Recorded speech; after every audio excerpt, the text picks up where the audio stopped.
안녕하십니까?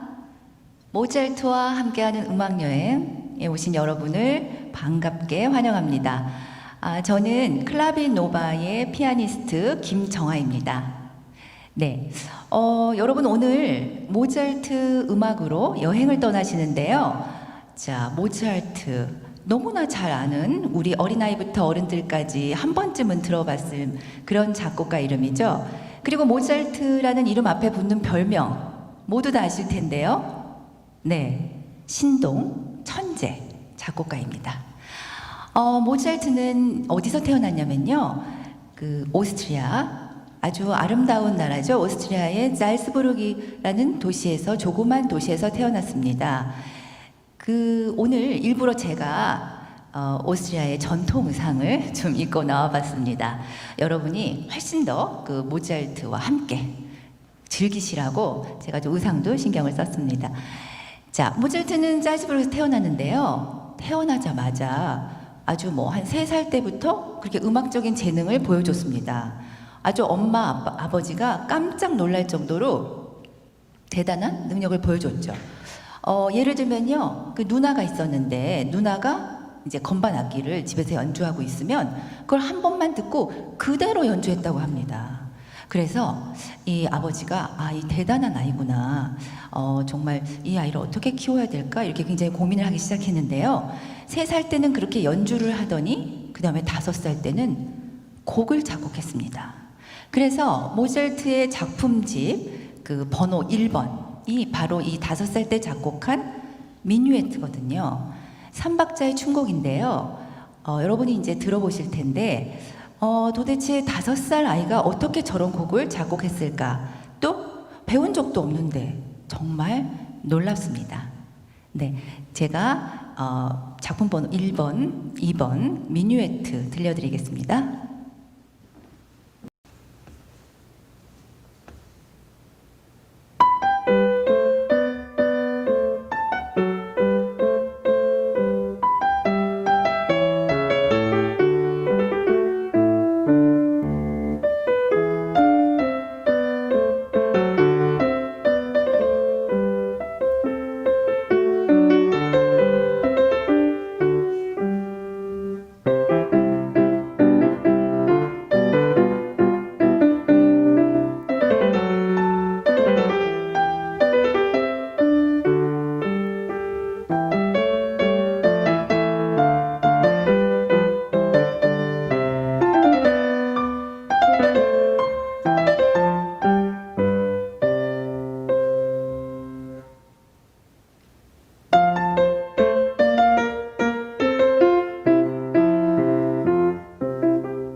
네, 여러분 어떠셨습니까?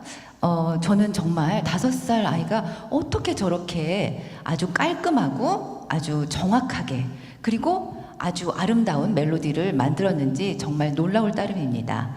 오늘 여러분들 좀 기대가 되시지 않나요? 5살 때 작곡한 곡이 이런데 그 후에 이제 얼마나 대단한 곡을 만들고 오늘 그 곡을 들려드릴 생각을 하니까 제가 벌써 가슴이 막 뜁니다. 네.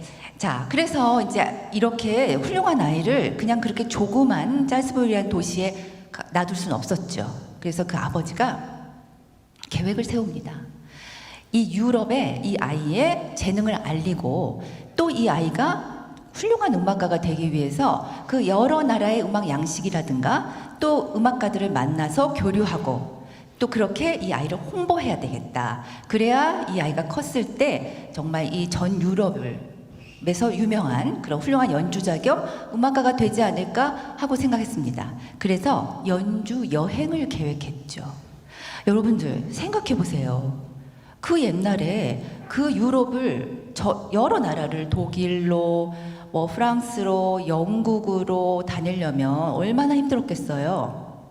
그 여행을 통해서 모차르트는 정말 그 여러 나라의 음악가들 앞에서 자신의 연주를 보여주고 또 그들의 연주를 듣고 또 각 나라의 다른 색다른 그런 양식들을 접할 수 있는 정말 진정한 체험학습의 장이었어요. 그래서 모차르트가 그 이후에 그렇게 훌륭한 걸작들을 남길 수 있었던 것은 그 어렸을 때 그 체험했던, 경험했던 그런 음악이 다 그 모차르트의 자양분이 되었답니다. 그렇게 연주 여행을 사실 한 번이 아니고요. 한 번 가면은 뭐 짧게는 6개월에서 2년까지 걸리는데 그걸 여러 번을 다녔습니다. 그래서 항상 이제 아버지가 같이 다녔죠. 그랬는데 이제 한 번 연주에는 이제 모차르트가 10대가 됐어요. 나이가 이제 들었는데 그때는 이제 잘츠부르크의 그 대주교가 다른 사람으로 바뀌는 바람에 모차르트를 너무 못마땅해 하는 거예요. 그러면서 밖에 다니지 말라고 그러고 굉장히 제약을 합니다. 그래서 모차르트와 모차르트 아버지는 안 되겠다. 우리 다른 데 가서 너의 직장을 구하자. 좋은 자리가 있을 거야. 해서 구직 여행을 떠나게 됩니다. 어디로요? 프랑스 파리로 갑니다. 그래서 그때는 이제 어머니하고 단둘이 가죠. 그 아버지가 아들을 데리고 다니느라고 자기 그 부악장 자리를 많이 비웠거든요. 그런데 그 전에 있던 대주교님은 그래, 가서 우리 훌륭한 모차르트를 선전해. 그렇게 하면서 유급 휴가를 줬는데 이제 안 된다고. 다른 이 바뀐 주교님은 그거 가려면 그만두라고 얘기를 하죠. 그래서 모차르트는 이제 모차르트 아버지는 모차르트 따라갈 수가 없었어요. 그래서 모차르트 엄마가 모차르트와 함께 일명 구직 여행을 갑니다. 독일 마나임을 거쳐서 프랑스 파리로 가죠. 물론 아버지가 파리에 가면 누구를 만나라 이런 것을 다 이제 준비를 좀 해놨어요. 그래서 이제 파리에 왔지만 어렸을 때 자기가 파리에 갔을 때 모차르트가 파리에 왔을 때 그 환호하던 이제 그런 건 없습니다. 더 이상은 천재 소년이 아니거든요. 이제는 그냥 뛰어난 음악가일 뿐이죠. 그래서 이제 그것에 굉장히 좀 실망하면서 열심히 이제 사람들을 만나고 연주회를 하고 작곡을 합니다. 그런데 그때 어떤 멜로디를 알게 됐어요. 여러분들이 너무너무 잘 아는 노래입니다. 그래서 그 멜로디로 주제를 만들고 그리고 변주곡을 작곡했죠. 자, 그래서 그것이 굉장히 우리들한테 아주 친숙한 그런 노래인데요. 사실은 그 당시에 그 작곡가들의 유행은 이렇게 사람들이 흥얼거리는 노래 또는 다른 작곡가들의 작품에서 아주 좋은 선율들을 가지고 와서 변주곡을 만드는 것이 유행이었어요. 그래서 모차르트도 파리에서 유행하던 그 노래로 변주곡을 만들었습니다. 자, 여러분께 그 변주곡 들려드리겠습니다.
알고 계시는 곡이죠. 우리 일명 작은 별 변주곡이라고 부르는데요. 그래서 그 프로그램에도 작은 별 주제에 의한 변주곡이라고 썼습니다. 여러분들이 금방 어떤 곡인지 아시라고요. 그런데요, 사실은 그때 파리에 모차르트가 이제 머물렀을 때 파리의 시민들이 그냥 이렇게 흥얼흥얼거리는 노래가 있었대요. 그래서 그게 무슨 노래인가 알아봤더니 엄마 내 말 좀 들어보세요라는 제목의 노래였답니다. 근데 이제 그게 굉장히 유행하고 있었어요. 그래서 그 멜로디가 너무 좋아서 모차르트가 그 멜로디를 가지고 이렇게 변주곡을 만들었습니다. 그런데 이 멜로디를 나중에 이제 영어권에 어떤 사람이 그렇게 반짝반짝 작은 별이라는 가사를 붙여서 동요를 만든 것이지요.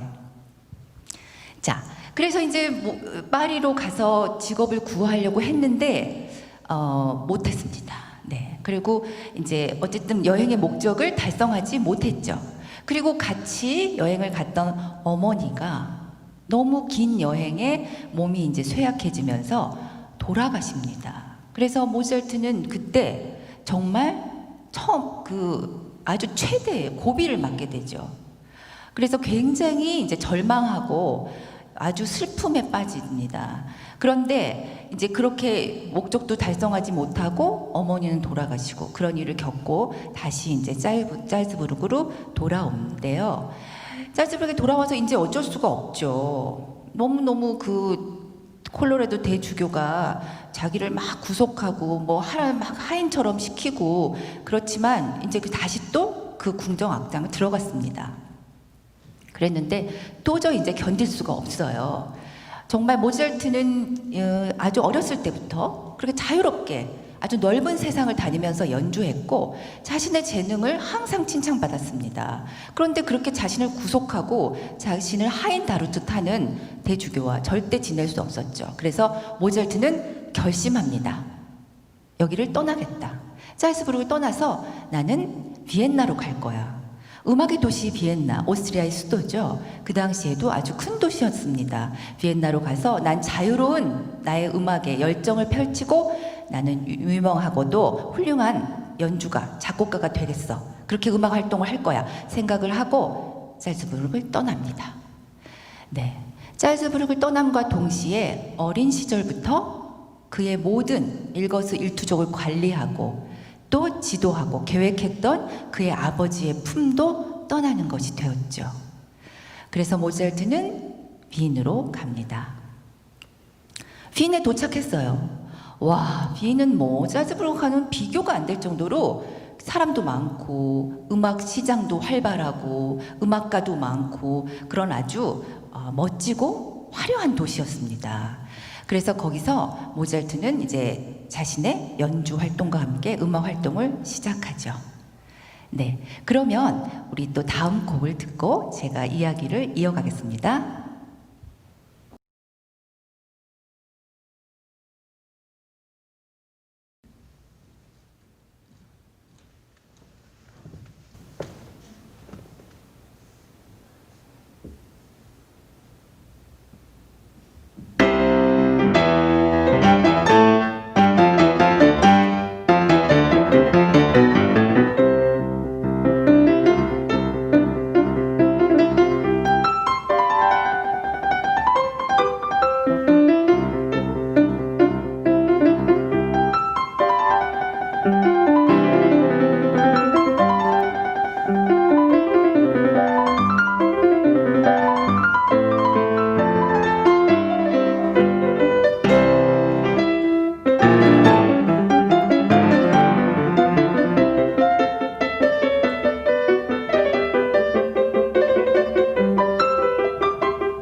네, 한 대의 피아노에서 두 사람이 연주하는 곡 들으셨습니다.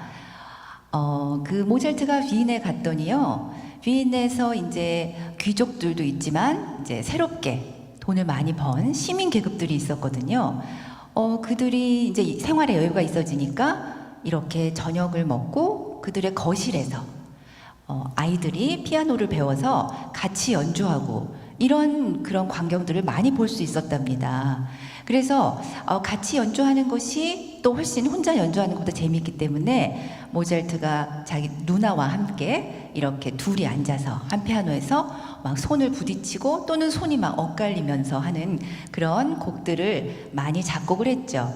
한 피아노에서 두 사람이 연주하는 곡을 우리가 연탄곡이라고 부르죠.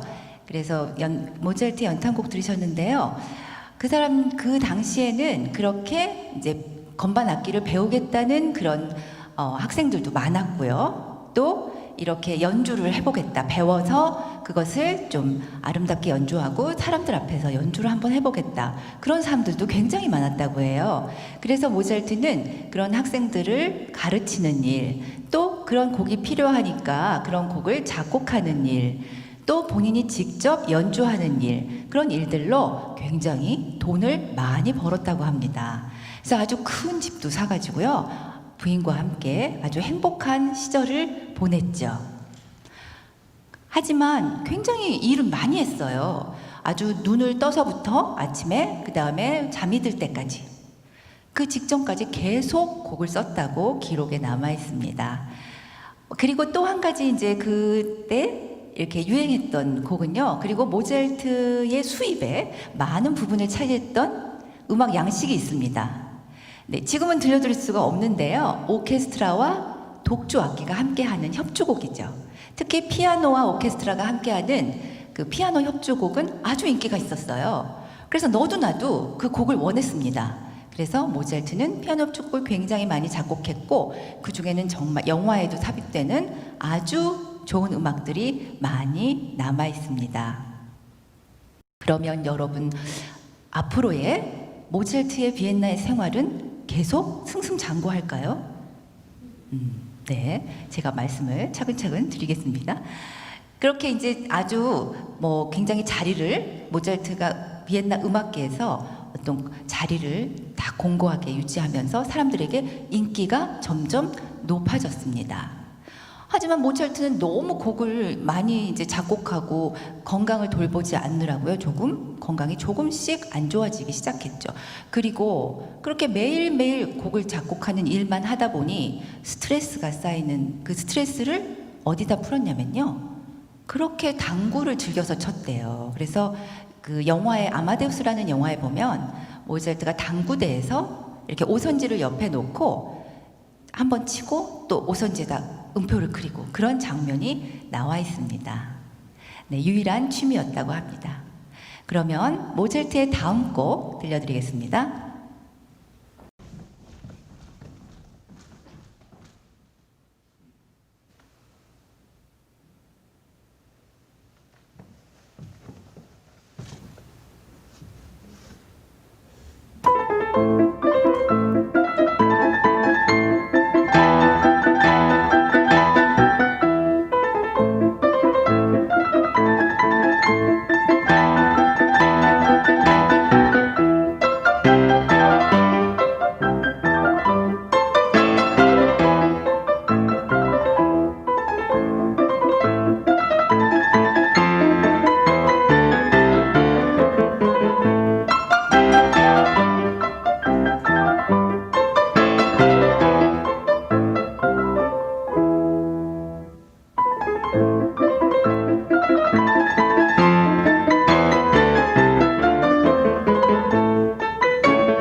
여러분도 혹시 깜짝 놀라시지 않으셨나요? 피아노에 3명이 앉아 있었습니다. 3명의 피아니스트가 들려드리는 연주하는 터키 행진곡. 훨씬 더 활기차고 힘이 넘쳤던 것 같아요. 자, 그 당시에 위인에서는 터키 음식, 터키 옷, 터키풍의 실내 장식, 인테리어, 뭐 신발, 음악 아주 대유행이었다고 합니다. 그래서 모차르트뿐이 아니고요. 그 당시 많은 작곡가들이 자신의 곡에 터키 행진곡, 터키풍의 무곡들, 리듬, 멜로디를 넣었죠. 그래서 지금은 이제 모차르트가 우리에게 클래식 음악, 고전 음악이지만요. 그 당시에는 그것이 바로 대중음악이고 그 당시에 현대음악이었습니다.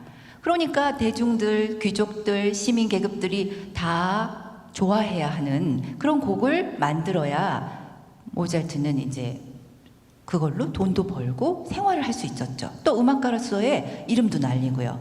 그래서 그런 유행을 무시할 수가 없었어요. 그래서 이렇게 터키 행진곡을 또 작곡을 해서 자신의 소나타의 한 악장으로 넣었습니다.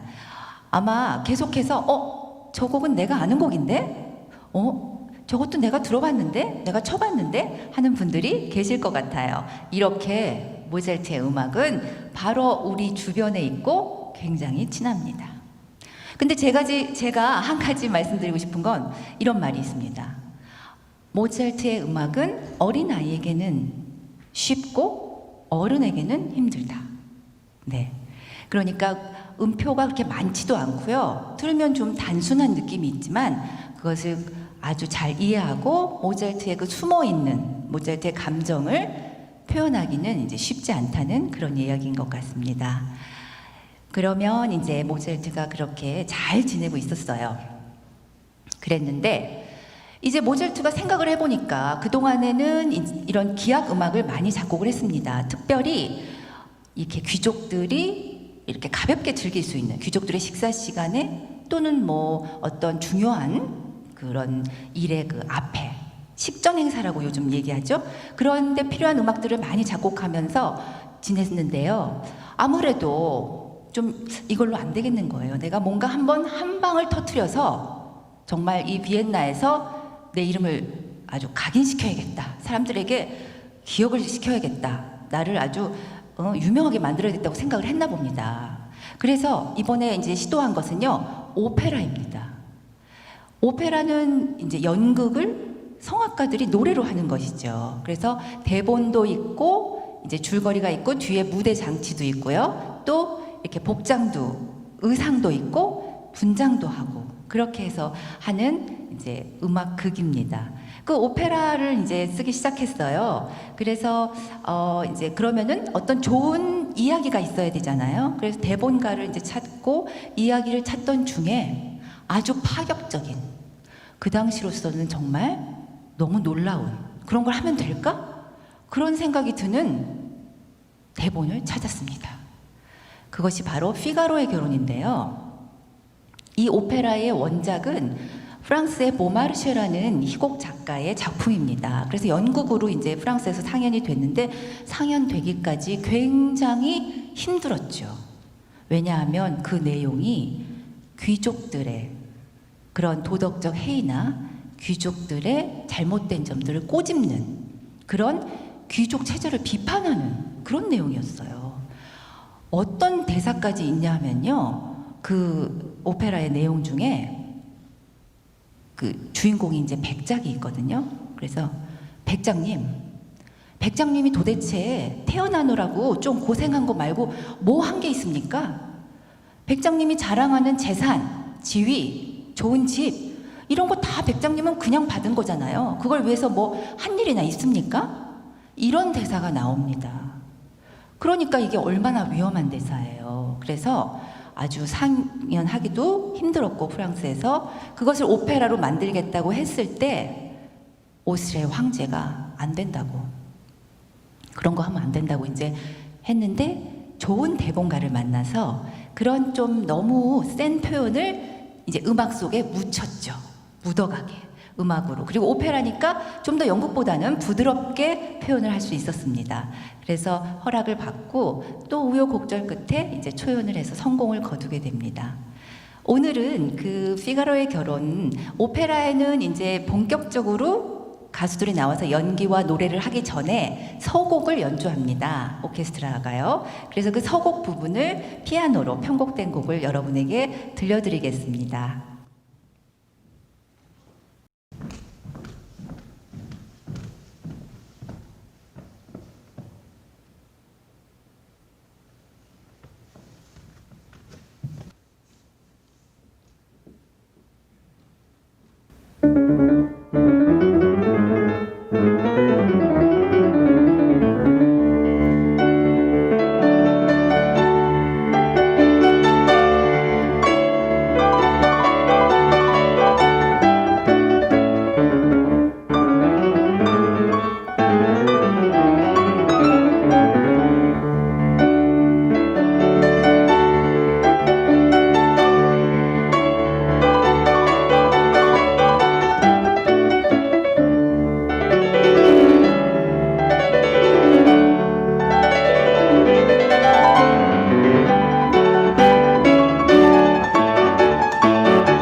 오페라 피가로의 결혼은요, 알마비바 백작이라는 백작이 자신의 부인인 로지나에게 이제 실증이 나고 좀 그런 가운데 자신의 하녀인 수잔나가 피가로랑 결혼을 한다고 하는데요. 그 전에 수잔나에게 흑심을 붓고 나쁜 마음을 먹는 그런 내용으로 시작합니다. 그런 것을 이제 알아차린 그 피가로와 백작 부인 수잔나가 서로 머리를 맞대고 계략을 꾸며서 결국은 백작이 잘못했다고 무릎을 꿇게 만드는 그런 내용이죠. 그러니까 마지막에 백작이 무릎을 꿇으니 그게 얼마나 그 당시로서는 귀족들이 굉장히 화날 만한 그런 내용이었습니다. 그 서곡 들으셨습니다. 모차르트의 음악은 분위기가 오늘 들으신 걸로도 이제 느끼셨을 텐데요. 전체적으로는 좀 밝습니다. 그런데 사실은 그냥 밝은 것뿐만은 아니에요. 그 안에 감춰져 있는 슬픔이 담겨져 있습니다. 그래서 우리 막 너무 슬플 때 막 꺼이꺼이 막 목 놓아 울기도 하지만 또 너무 슬픈 그런 감정에 휩싸이면 아예 아무 소리도 못 내잖아요. 그리고 눈물만 뚝뚝 흐른다든지요. 그런 느낌처럼 모차르트의 음악에는 그 깊숙이 조금은 찾아내기 힘든 그런 슬픔이 들어가 있습니다. 자, 그러면 피가로의 결혼 서곡 들으셨고요. 이렇게 이제 오페라를 작곡을 해서 아주 성공적인 이제 공연을 이어가죠. 그러는 중에 역시 또 우리 하이든 선생님이 많이 작곡한 교향곡도 많이 작곡합니다. 모차르트도 많이 작곡하는데요. 그 중에서 이제 마지막에 작곡한 새 교향곡, 그것을 굉장히 한 6주 만에 작곡을 했다고 그래요. 굉장히 빠르게. 그런데 이 많은 교향곡 중에서 단조 교향곡은 2개뿐입니다. 근데 그것이 또 특별히 G단조예요. 그래서 모차르트의 편지에서 이제 본 내용인데요. 모차르트가 많은 슬픔, 약간의 즐거움, 참을 수 없는 일, 그 슬픔을 표현하는 게 G단조이다. 이런 이야기를 했습니다. 그러니까 아마 모차르트에게는 그런 어려움, 슬픔, 안타까움, 괴로움 그런 걸 표현하기에는 아마 G단조가 제일 맞다고 생각했나 봐요. 그래서 그 많은 교향곡 중에 오늘 이제 피아노로 편곡된 곡을 들으실 텐데요. 교향곡은 이제 오케스트라를 위한 관현악곡이죠. 대규모의 관현악곡입니다. 그래서 악장이 4악장 나눠져 있고요. 또 소나타 형식으로 되어 있습니다. 오늘은 그 1악장을 피아노로 들으시는데 사실 혹시 여러분들 중에 교향곡을 어떻게 피아노로 표현이 다 될까? 그런 생각을 하실 수도 있을 것 같아요. 그런데 이 피아노는 우리가 혼자 치더라도 10개의 손가락이 움직이죠. 그러니까 여러 개의 소리를 낼 수도 있습니다. 그리고 같이 여러 음을 한꺼번에 누를 수도 있죠. 그런데 오늘은 또 특별히 2명의 연주자가 연주하니까 20개의 손가락이 오케스트라의 음악을 전부 다라고 할 수는 없겠지만 거의 많이 표현할 수가 있습니다. 그래서 걱정하지 마시고 잘 감상하시기 바라겠습니다.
내가 작곡을 계속하는 이유는 휴식을 취하는 것보다 작곡하는 일이 더 쉽기 때문이다.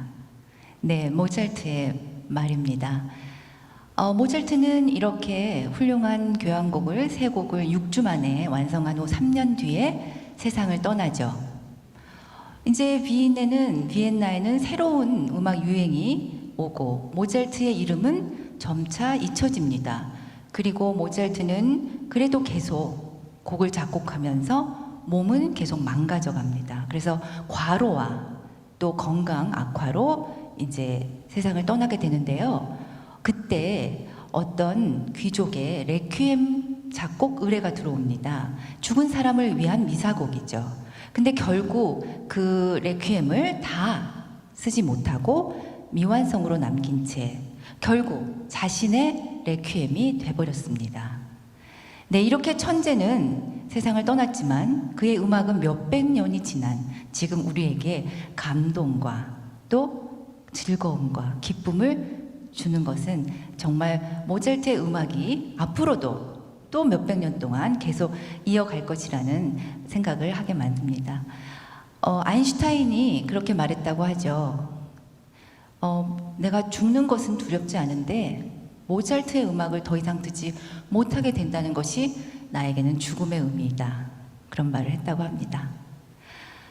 저는 개인적으로 모차르트의 음악이 점점 더 어렵게 느껴지는 것이 아마도 이제 조금 이제서야 음악적으로 성숙하는 것이 아닌가 그런 생각을 또 하게 하는 그런 시간이었습니다.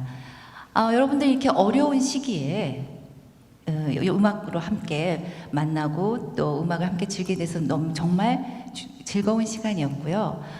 여러분들 계속 또 음악과 함께 음악에서 위로 받으시고 또 음악과 함께 이 어려운 시기를 이겨나가시기를 바라면서 오늘의 음악회 여기서 마치겠습니다. 감사합니다.